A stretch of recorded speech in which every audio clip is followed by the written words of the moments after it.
Hari ini saya coba untuk ngobrol-ngobrol santai bersama Kapten Kapal Laut yang bernama Pak Edi Santoso. Beliau seorang pelaut, kapten kapal juga, dan sudah pengalaman lumayan banyak. Buat saya, kenapa saya harus bedah latar belakang beliau, karena menurut saya beliau adalah seorang pahlawan untuk keluarganya, atau mungkin pahlawan untuk lingkungannya, atau bisa jadi pahlawan untuk negaranya, yaitu negara Indonesia.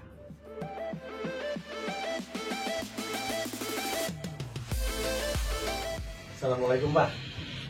Waalaikumsalam warahmatullahi wabarakatuh. Iya, kita rencana mau ngobrol-ngobrol santai, Pak. Bagaimana sih yang melatar belakangi Papa dari mulai kecil punya cita-cita sebagai seorang pelaut kah, atau emang ada permintaan dari orang tua untuk menjadi seorang pelaut, atau memang keinginan diri sendiri yang kuat untuk menjadi seorang pelaut? Bisa diceritakan di sini mulai dari awal Papa kecil mungkin. Ini memang motivasi ya, motivasi orang tua itu selalu melatar belakangi daripada cita-cita kita. Dulu tuh kakek Ya. atau ayah Papa itu seorang marinir. Seorang ini. Dulu pernah sekolah di Rusia tahun 60-an. Waktu pulang itu bawa indera mata, diantaranya postcard yang bentuk buku. Yang sering nggak lihat pulang sekolah waktu SD itu baca. Itu jadi motivasi. Iya. Oke. Artinya seperti ini juga ke luar negeri ya. Luar negeri akhirnya apa?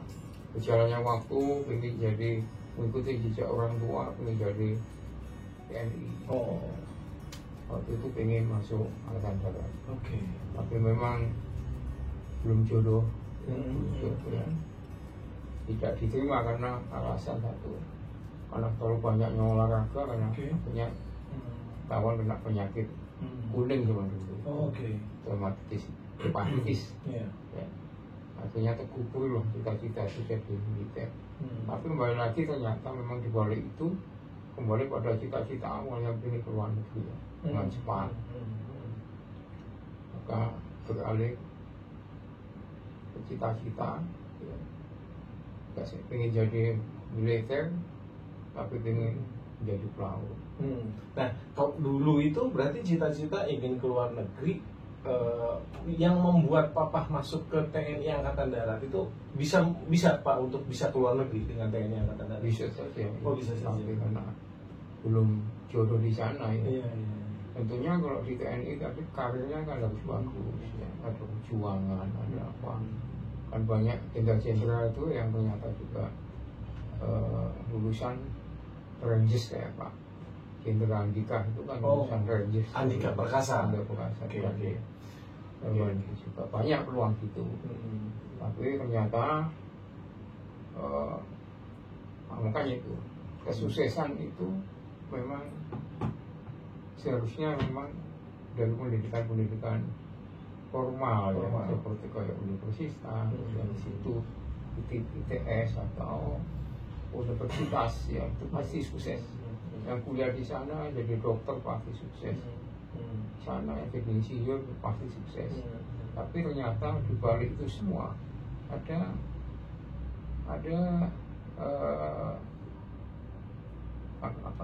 fakultas atau akademi yang tidak sembarang orang paham, yaitu pendidikan kedinasan. Kedinasan contoh seperti STPDN zaman dulu, orang nggak paham karena nggak terlalu terekspos. Iya, betul. Laut nggak gitu, itu hanya ada dulu hanya Jakarta AIP, ya. Kemudian Semarang B3B, gitu ya. Jadi karena saya sudah terlambat 1 tahun, maka cari sekolah yang sama, tapi pendidikannya nggak terlalu lama. Saya sekolah nggak tahu. Nah, sekolah nih Pak. Hmm. Pengen tahu dulu. Iya. Dulu SD di mana? SD Surabaya. Nama SD? SD Ngagel Nagel. Ngagel 1. SDNP Ngagel 1. Oh, oke. Berarti ini untuk yang lulusan SDN Ngagel 1. Iya. Mungkin Papa angkatan tahun berapa tuh dulu? Lulus tahun nggak salah itu 67. 67 ya. Oke. Habis dari SD Papa masuk ke SMP berarti. SMP di SMP-nya di SMP Kristen. Oh, SMP Kristen. Di Surabaya ya, Pak? Surabaya. Masih di Surabaya ya. Oke, Kristen Joyoboyo. Itu di Wonokromo sana. Oh, oke. Dekat terminal bus gitu ya. Itu ada. Terus diteruskan ke SMA. SMA-nya SMA Negeri 3 Surabaya. SMA Negeri 3. Oh, jadi alumni SMA Negeri 3 Surabaya. Betul. Ada seorang pelaut nih yang menjadi Enggak saya saja ya. Oh, banyak Pak ya? Saya itu enggak salah, ada satu orang lagi itu anak Tanjung Perak. Kemudian ada lagi satu orang lagi itu, tapi tertunda 1 tahun katanya. Tahun depannya baru ada. Sama-sama SMA. Iya. Seangkatan. Ada 3 orang. Oh, ada 3 orang. Oke, dari SMA terus melanjutkan langsung ke awalnya saya sekolah di swasta. Oh, jadi universitas. Bukan akademi. Oh, akademi. Berarti emang dari SMA sudah cita-citanya mau akademi ya, Pak? Iya. Nah, tadi cita-citanya masuk SMA lulus tahun, Pak? Berapa? 74. Oh, tahun 74 lulus, terus masuk ke akademi di? Iya. Akademi Ilmu Bahari namanya. Ilmu Bahari. Ya, itu hanya sekolah sekitar 4-6 bulan. Saya langsung pindah ke Semarang. Semarang itu namanya P3B. Ya. P3P dulu. P3B yang angkatan ketiga. P3B itu pendidikan perwira pelayaran besar. Oh. Itu ditempuh berapa lama, Pak? 3B itu 2,5 tahun. 2,5 tahun. Berarti 4 bulan di apa? Bukan. Sekolah Bahari. Ya, 4 bulan di sekolah Bahari, 2,5 tahun di P3P. Terus dilanjut ada sekolah lagi? Enggak. Oh, langsung melayar. Oh, jadi dengan 2,5 tahun Papa sudah punya skill untuk bisa berlayar. Iya. Kenapa? Kita kan 1,5 tahun di teori, ya. Kemudian 1 tahun berlayar. Praktek kita memang agak lama, 1 tahun. Ya. Hingga kalau sudah praktek 1 tahun pulang, kemudian menyelesaikan ijazah, dulu namanya MPB3. Jadi lulusan akademi itu mu'alim besar, mu'alim pelayaran besar tingkat 3. MPB3. Nah, sekarang ganti namanya ANT. Nah, mu'alim itu tugasnya apa, Pak? Mu'alim itu tentunya adalah namanya aja mu'alim ya, ahli hitung ya. Ahli hitung itu ya tentunya. Ada singkatan Pak mu'alim itu atau bukan? Sebutan aja. Sebutan aja. Itu kan bahasa Arab tuh ya. Oh. Namanya mu'alim itu adalah seorang yang apa ya? Kalau di kapal istilahnya ya seorang ahli hitung. Oh, ahli hitung ya, mu'alim. Ada berapa tingkatan Pak di kapal? Dari mulai kapten urutannya gitu. Level-levelnya kapten atau nakodanya. Oh, nakoda. Oke. Kemudian ada mu'alim 1. Mu'alim 1 bertugas sebagai mu'alim 1 itu tugas secara umum ya. Kalau di darat itu seperti kepala staf gitu lah. Oh, kepala staf. Oke. Nakodanya sebagai panglima tuh nanti mu'alim 1 ya kepala staf gitu. Mungkin sekarangnya disebutnya supervisor kali Pak ya. Iya, bisa saja. Dia disebut supervisor karena dia masih punya anak buah biasanya. Iya. Oh, oke. Bisa. Mu'alim 1, mu'alim 2. Mu'alim 2 tugasnya untuk navigasi. Oh, navigasi. Navigasi artinya yang mempersiapkan peta. Ya. Dan dia punya anak buah juga di kapal itu. Semuanya anak buahnya mu'alim 1. Oh, mu'alim 2 tuh punya anak buah kalau dijaga. Oh, oke. Kayak itu jurumudi gitu aja kan. Kemudian ada mu'alim 3 juga sama. Itu yang mengurusi masalah alat-alat keselamatan. Gitu ya. Anak buahnya ya mu'alim yang jurumudi dijaga. Oke. Tapi secara keseluruhan orang nautika itu dipimpin oleh seorang mu'alim 1 ya. Nautika ya? Iya. Disebutnya nautika. Berarti kayak mungkin lebih ke divisinya kali ya Pak. Iya. Divisi nautika dipegang sama mu'alim 1. Tapi kalau untuk nahkoda atau kapten kapal dia berdiri sendiri ya. Dia membawahi semuanya ya. Oh, Nah, berarti ada juga yang masak gitu Pak? Itu namanya steward department. Dan itu ada sekolahnya Pak? Artinya dia ikut sekolah? Iya, jadi gini, kalau secara khusus kalau steward itu sekolahnya itu ada di Akademi Pariwisata. Oh, biasanya oke, yang oke. tukang Ya. pesiar. Siar, betul. Kayak sekalian, yang macam-macam gitu ya. Akademi Pariwisata itu ada chief steward, ada chief cook, ada second cook ya. Kemudian ada pelayan ya. Oh, ada waitersnya juga ya. Waitersnya juga ada. Tapi kalau di kapal penumpang lebih khusus. So, kapal niaga itu ya agak umum. Oh. Biasanya berangkat dari pengalaman Dia memasak saja. Ya, mungkin dia juga mengurusan masalah administrasi saja. Ya. Tapi kalau di kapal pesiar itu khusus ya.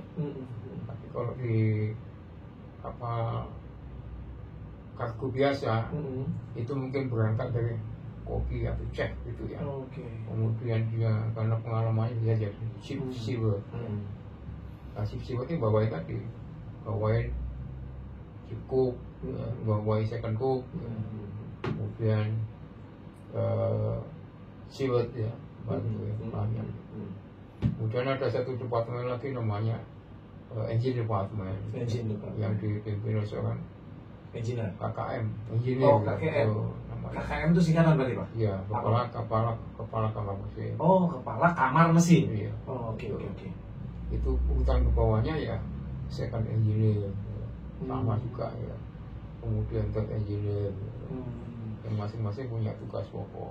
Ya, kalau second engineer pada umumnya mengurusi mesin-mesin induk.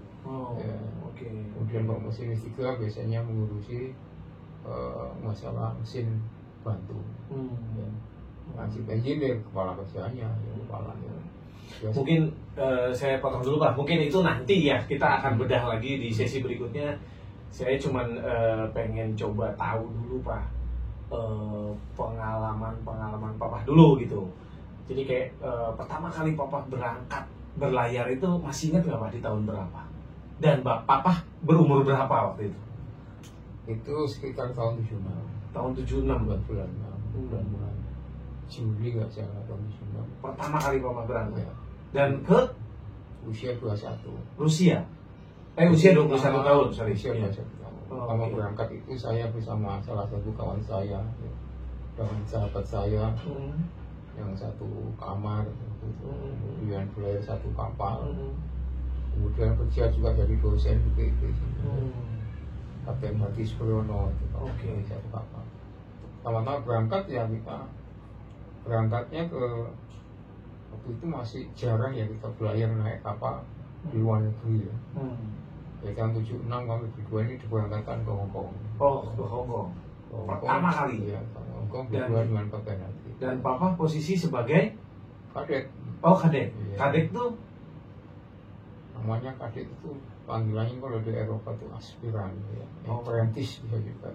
Apprentice itu ya kadet itu ya panggilan itu praktek lah gitu. Oh, oke. Ya kalau mungkin kedokteran PTT gitu ya, masih PTT. Iya betul. Oh, berarti pertama kali itu Hongkong Pak. Ya, berapa lama itu Pak ditempuh? Kita kan berangkat naik kapal pesawat. Oh, berarti dari Indonesia pakai pesawat menuju ke Hongkong. 4 jam saja pesawat ke Hongkong. Kemudian naik kapal terus berangkat menuju ke Pakistan, ke Karachi. Dari Hongkong menuju ke Karachi. Ya sekitar 1 minggu lah, baru 1 minggu. 6 hari, ya. 1 minggu. Dari Karachi langsung terus ke pelabuhan Timur Tengah seperti Dubai, ya, Bahrain, Dammam, Muscat, Abu Dhabi, desa daerah sekitarnya. Orang besar, Basrah itu berdiri di situ. Kemudian setelah sekitar 1 bulan atau 2 bulan lah di situ, kapal langsung ke Amerika. Oh, Amerika. Jadi setelah dari Hong Kong menuju ke daerah Timur Tengah, Papa langsung mendapatkan tugas ke bukan tugas kapalnya. Oh, kapalnya. Masih kapal yang sama berarti. Oh, oke. Kita juga mungkin sedikit iklan. Kita disponsori oleh Kiyot Bayarachi. Kopinya namanya Samsuga. Ada tokonya juga. Enak banget. Mesti coba. Nah, lanjut Pak. Jadi habis dari Hong Kong menuju Timur Tengah, terus kapal itu bertugas lagi menuju ke Amerika Serikat. Iya. Nah, barang yang Papa bawa itu apa Pak waktu itu? Jadi kalau dari Timur Tengah itu yang dibawa ke Amerika itu ya tidak dengan kosong. Kapal dalam kondisi kosong. Jadi kalau dari Timur Tengah sana kan biasanya import ya yang banyak. Malah ke Amerika sana ambil barang ya bentuknya kontainer. Berarti barang jadi ya Pak? Barang jadi, produksi lah. Oh ya, produksi. Kalau dari Timur Tengah itu hampir tidak ada muatan. Jadi Papa berangkat dari Timur Tengah menuju Amerika itu kosong Pak? Kosong. Oh. Bukan itu nggak rugi ya? Banyak ada kontainer juga banyak tapi kosong. Ambil muatan itu ambilnya di Amerika. Nah, ini nih Pak yang paling menarik nih biasanya untuk orang-orang yang ingin menjadi seorang pelaut itu biasanya Pak. Waktu tahun itu, Papa tuh kalau boleh tahu nih, boleh dibuka nih, berapa Pak salary awal waktu Papa pertama kali berangkat? Kalau kadet kan nggak ada salary. Oh, karena kadet itu kan hanya uang saku pun nggak besar kayak sekarang. Dulu uang saku satu hanya $50. Oh, tapi udah berbentuk dolar Pak ya? Dolar Hong Kong atau Amerika? Oh, US. Kecil sekali, tapi nilai dolar saat itu kan tinggi. Kalau dibandingkan dengan angkatan sekarang, seperti ada taruna-taruna sekarang sudah dapat 500 US ya. Satu bulan. 500 US dollar ya. Anak-anak baru generasi sekarang itu malah lebih bagus. Dulu itu ya, tapi dengan uang saku segitu waktu itu ya cukup kita bisa nabung, bisa beli apa, bisa beli. Ya karena Papa memang nggak kemana-mana ya, ada di kapal aja kan. Dapat makan, iya betul kan tadi ada yang masak juga, sudah di istilahnya sudah disiapkan lah perjalanan dari mulai Hong Kong menuju Timur Tengah itu berarti dengan kapasitas makanan yang sudah disiapkan. Nah makanannya bisa request Pak kalau kayak gitu, atau ikutin aja. Misalnya gini, kalau makanan itu kan yang mengetahui tentunya dari seafood ya. Seafood itu sudah bisa memperhitungkan karena waktu itu di kapal kami itu perwiranya orang Denmark, kan perusahaan Denmark, kru anak buah itu orang Filipina ya, dan kadetnya orang Indonesia. Jadi seafood itu sudah bisa memperhitungkan yang dibeli waktu belanja itu apa selama satu perjalanan satu bulan. Jadi kita kadang-kadang kalau pagi makan dengan orang Eropa, ya kan? Kadang-kadang siang dengan orang Filipina. Tapi kalau perwira itu kadet itu seharusnya ya kita pagi, siang, sore makannya dengan di ruang makan perwira ya, orang Eropa. Tapi kadang-kadang kita ya, makan terlambat atau apa, kita bisa makan gabung dengan anak buah kapal. Tentunya yang makanannya masakan mereka ya. Yang saya sampai turun pun tidak bisa menyesuaikan dengan masakan mereka. Oh, gitu ya. Jadi memang kita nggak bisa. Nggak bisa. Nggak sama. Iya. Seleranya tuh udah beda lah ya Pak ya. Nah, dengan orang Cina memang masih bisa lah. Biasanya seafood gitu ya. Banyak seafood karena di Indonesia juga bisa dimasak apa. Iya, betul. Dia suka mengenal telur asin. Karena saya di kapal itu juga ada elektrisian orang dua. Ada masinis 4 sama elektrisian itu orang Cina. Jadi kadang-kadang dia sering dimasakkan dengan saya makan. Kan kita nggak bisa selalu ngikutin masakan Eropa juga, kadang-kadang kita beli makan yang lain. Makan lain ya kita masuk pantry sendiri, masak sendiri, bikin mie sendiri kadang-kadang. Nah, jadi ya. Terus waktu itu ada pesan ini bagi anak remaja ya, kira-kira kadet-kadet yang muda. Kalau belajar di kapal-kapal Eropa maupun Korea, maka diusahakan bisa menyesuaikan diri makanan tadi. Kalau tidak bisa ya bisa bikin makanan yang sesuai. Soalnya kalau kita nggak bisa menyesuaikan diri, ya kita kesiksa sendiri kan Pak, nggak bisa makan, nanti malah puasa terus ya. Ya terasa kalau udah nggak ada makan gitu bisa makan kayak ikan asin ya dulu gitu kan. Kalau udah ombak-ombak gitu kan nggak bisa makan. Goreng ikan asin kan. Bisa kita lakukan.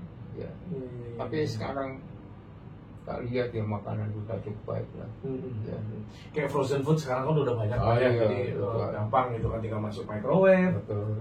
Gitu langsung tinggal dimakan. Nah kalau ukuran kapal Pak, yang menentukan ukuran kapal itu berarti menentukan jumlah kru atau enggak? Enggak. Penumpang itu kan ngikuti, kru itu kan ngikutin kapalnya. Oh, ngikutin kapal. Saya pikir bukan. Kapal semakin besar semakin banyak gitu. Nah, itu kalau penumpang. Oh kalau penumpang. Penumpangnya yang besar, kalau kru itu terbatas. Oh tetap segitu ya? Malah sekarang itu kapal Eropa ya kru nggak begitu banyak ya. Soalnya di kapal Indonesia ya, masih ada peluang orang itu boleh dengan di kapal dengan kru yang cukup. Ya. Kalau di Eropa ada kapal banyak. Awalnya hanya 6 orang saja. Oh. Tapi ya kapal-kapal nelayan bukan kapal penuh kargo juga, tapi coaster aja keliling-keliling situ aja. Oh. Iya. Amsterdam, Rotterdam misalnya. Bremen, Hamburg. Hanya 6 orang. Orang dek mungkin hanya 2 atau 3. Orang mesin 2, mungkin lagi ada jurumudi 1. Oh mesin lagi, ya mungkin 7 orang lah. Oke. Nah, tips Pak, tips buat ya mungkin tips buat para pelaut-pelaut baru yang baru lulus atau baru mau melakukan pesiar ya, disebutnya pesiar kan Pak ya? Pesiar ya disebutnya ya, kalau untuk melaut itu disebutnya pesiar ya atau pasasir ya? Oh pasasir. Pasasir itu kapal penumpang punya. Oh iya. Nah maksudnya tipsnya Pak untuk orang teman-teman yang baru lulus mungkin atau mau berlayar gitu, yang perlu diperhatikan Pak. Pertama adalah keselamatan. Keselamatan ya. Karena keselamatan sangat pokok. Kapal itu banyak kerjaan sama dengan kapal kerja direct ya, di kapal-kapal pas pantai itu sangat berbahaya. Ya. Berbahaya itu kerja di atas kapal kaitannya dengan keselamatan kita. Banyak. Berarti kesehatan juga harus dijaga. Kesehatan jaga. Kalau kesehatan itu kaitannya dengan kelayaan ya, jam kerja. Jadi International Labour Organization-nya mengharuskan kerja itu paling tidak 1 hari istirahat paling minimal 10 jam. Istirahat? Ya. Berarti ketika 24 jam 1 hari itu harus dikurangi 10 jam untuk istirahat? Minimal 10 jam. Oh, oke. Berarti bekerjanya sekitar 12 jam lebih lah ya? Iya, cuma mungkin 14 jam itu kerja 8 jam, yang 2 jamnya makan gitu. Makan, sholat. Oh iya, oke. Ya. Nah, yang kedua Pak, setelah keselamatan, kesehatan, kesehatan dan keterampilan ya. Jangan sampai di atas kapal dia tidak punya ability kemampuan. Dari semua jurusan, dari semua tingkatan, mereka itu selalu beri basic, harus punya basic pelatihan ya, dan pendidikan. Pada sampai tingkat atas banyak dituntut pendidikan. Pada tingkat bawah adalah pelatihan ya, kemampuan untuk ya kerja di atas dek, kemampuan untuk ngecat, kemampuan untuk meminta tali. Kalau di kapal mereka kemampuan untuk membuka keran ya, dan sebagainya. Bahkan bahasa mungkin ya, kalau mau belajar itu harusnya bisa ya Pak. Ya. Jadi saya sarankan pada anak-anak generasi muda ya, bahasa ya diutamakan. Bahasa peluang kita ini ya bisa beda jauh. Uang sakunya ya, kalau kita kerja di kapal lokal dengan kapal-kapal asing. Tentunya di kapal lokal ya jelas ya, muatan juga muatan untuk kita sendiri ya, dari pulau ke pulau itu kan. Tentunya uang sakunya pun tidak sebesar kalau di kapal-kapal asing sampai 10 kali, kadang-kadang uang sakunya daripada paling nggak 5 kali lah daripada uang saku di kapal-kapal lokal sebagai kadet ya. Nah, persyaratannya apa? Ya tentu dia harus berbekali satu keterampilan tadi, kemampuan atau skill ya, betul. Pendidikan dan pelatihan. Ya. Kemudian kalau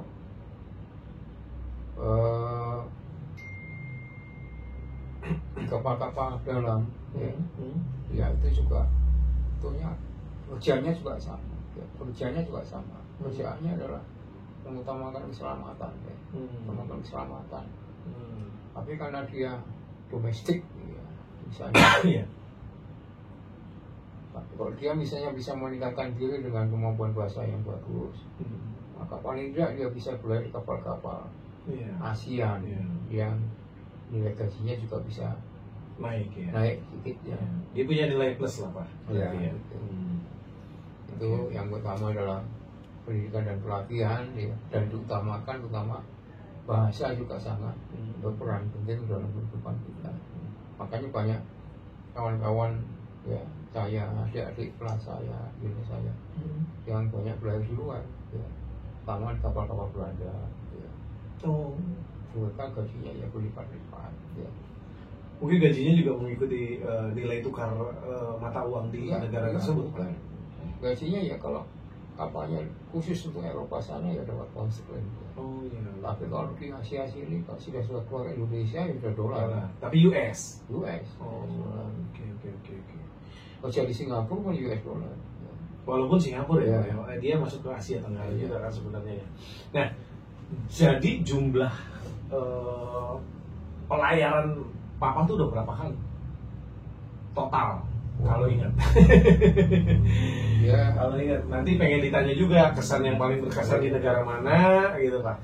Biar bisa jadi pengalaman buat yang lain. Banyak berada di pendidikan. Jadi belayarnya ya awal, kemudian ada tugas-tugas belayar, gitu kan. Tapi yang banyak itu kita berada di pendidikan. Berarti ditanyanya berapa muridnya lah itu ya juga kan. Enggak, berarti intinya ya 12.000 ya. Intinya berarti pendidikan itu penting ya Pak ya. Jadi ketika sudah menjadi pelaut tiba-tiba mungkin ada seminar atau yang kayak gitu Pak. Pelatihan kayak gitu mungkin. Harus diikuti ya. Itu menambah skill juga berarti Pak ya. Karena mungkin berkaitannya dengan alam ya. Menurut saya laut itu alam. Alam tuh nggak bisa kita tebak biasanya. Kadang baik, kadang juga ganas gitu kan ya. Jadi kita ini tentunya dari dulu sebelum rame-rame itu orang tua ambil S2, ngambil S3, maka pendidikan pelaut itu lebih duluan. Contohnya apa? Kita sekolah mendapatkan ijazah itu sudah setara S1. Juga ijazah mualim 3 itu atau masih 3 itu setara S1. Kemudian kita belajar lagi 2 tahun, kemudian pulang sekolah lagi misalnya, sudah setara S2. Dapat INT 2 itu sudah setara. Kemudian kita belajar lagi 2 tahun, pulang lagi ambil INT 1, terus setara S3 gitu. Ya. Nah, sudah ada sekolah atau politeknik yang tenaga pengajarnya berdasarkan ijazah laut, maka statusnya sudah disamakan dengan doktor. Ada yang demikian. Itu yang sudah diperjuangkan. Untuk pelaut itu punya akreditasi. Ya, akreditasinya enggak. S3-nya cukup dengan ijazah lautnya kan. Maka tiap kita enggak pergi sekolah kemudian selesai itu sampai tua, bukan. Tapi perlu tadi peningkatan tadi. S2-nya, S2, S3-nya, S1 dan seterusnya. Ya. Tapi ya tidak segampang. Dan perjuangkan itu sudah, karena sudah paling tidak diakui lah yang punya ijazah S1 itu bisa disetarakan dengan. Tapi susahnya apa ya, kita memang basicnya kan beda-beda ya. Tapi kan secara ilmu, secara pengalaman, secara pengetahuan itu kok sudah namanya S1 itu harus sama ya. Itu harus sama pengetahuannya, pengalamannya ya, dibuktikan dengan ijazah S1 itu ya dari mana saja mereka yang sudah itulah seorang dokter ya kan, tapi dokter dari bidang-bidang kelautan, maritim ya. Makanya itu kan kalau sekarang ramai orang rame-rame ambil master, ambil dokter itu. Kalau pelaut itu sudah lama sudah kita lakukan ya. Leverage-nya sudah sampai ke sana sebenarnya ya. Kalau untuk ukuran ilmu. Iya. Makanya kalau kami sendiri yang pernah pendidikan di Belanda ya. Papa pernah ke Belanda? Pendidikan di Belanda itu kan selama 1 tahun. itu mendapatkan SP1. Waktu itu kami masih ANT2 atau masih S1 ya istilahnya. Pendidikan Belanda ambil spesialisasi. Tahun berapa itu Pak? Tahun 89-90. Oh, 89-90. Setahun ya kan? Setahun. Berarti ada ijazah dari sana? Ada. Jadi di Indonesia diakui setara dengan untuk kepegawaian saja, kita diakui sebagai S2. Strata 2 ya? Iya, strata 2. Oh, oke. Kan yang saya sampaikan tadi, di kemaritiman itu memang secara umum ya, secara umum itu pendidikan tingkatan tadi kita sudah melaksanakan ya, melaksanakan. Sudah nggak ada lagi, setelah IT1 nggak ada lagi. Mentok itu aja. Oh gitu ya. Ya karena memang sudah bisa dijadikan sebagai kapten kalau gitu Pak. Kalau sudah ANT1. Betul. Oh, oke. Ya mungkin segitu dulu Pak yang kita bahas hari ini. Next mungkin kalau ada pertanyaan-pertanyaan dari teman-teman yang nonton di YouTube kita, silakan tulis komen aja, nanti insya Allah kita coba jawab. Ya, dan orang seperti saya ini sudah banyak di Indonesia ini banyak. Hanya saya kebetulan usia lebih tua.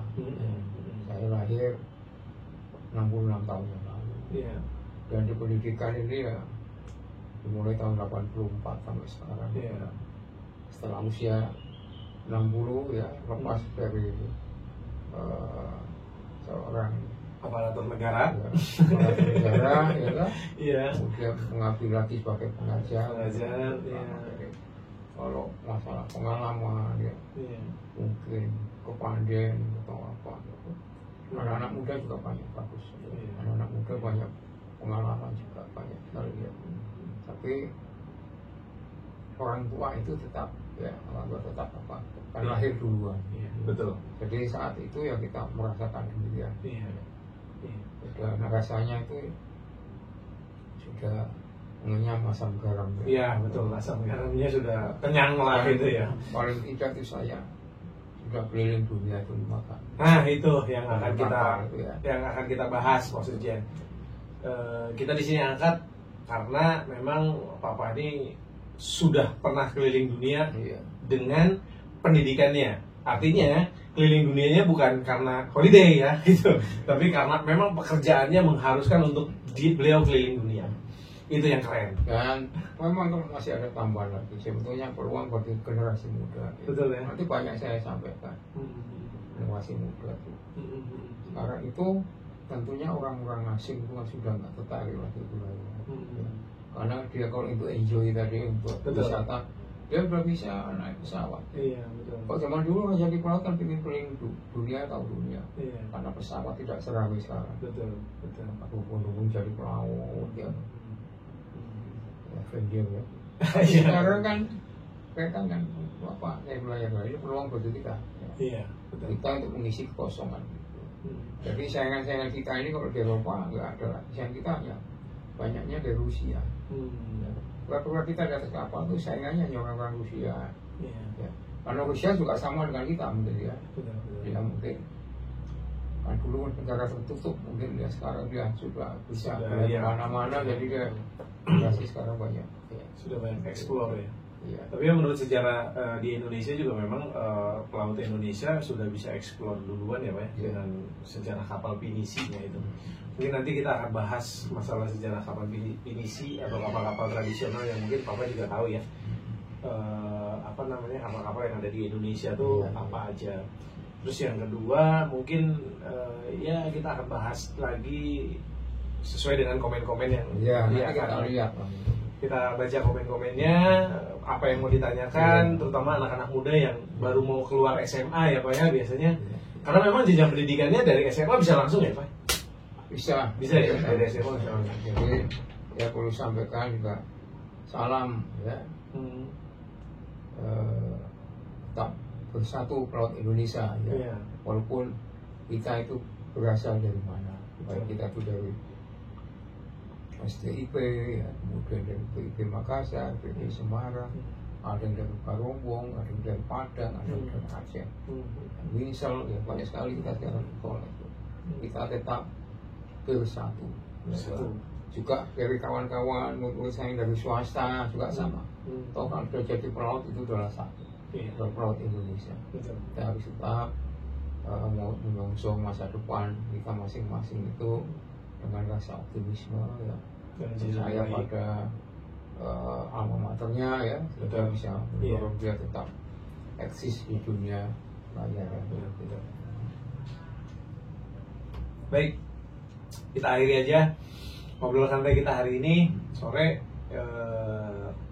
Nanti kita lanjutkan dengan obrolan-obrolan yang lain tentang materinya sih masih tetap sama ya Pak. Artinya perlautan gitu kan, bagaimana caranya menjadi seorang pelaut, nanti pendidikan yang harus ditempuh adalah apa aja. Mungkin nanti banyak pertanyaan-pertanyaan begitu Pak di kolom komen. Jangan lupa klik subscribe yang suka dengan channel ini. Assalamualaikum warahmatullahi wabarakatuh. Waalaikumsalam.